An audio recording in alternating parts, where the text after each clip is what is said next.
Hi, to force restart your Google Pixel Watch free, you just need to simply find and hold those two buttons together, top button and this crown.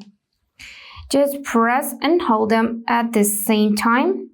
But firstly, start with pressing this crown and then add this top button and ignore taking screenshot. Just continue holding the buttons till you can see Google logo appears on the screen. It's a long process, it takes about 10 seconds, so just hold those two buttons. And yep, now we can see Google logo on the screen and we can release buttons and simply wait for the watch to turn back on. So that's all for today. If this video was helpful, please subscribe, like and comment. And I wish you all the best. Bye bye.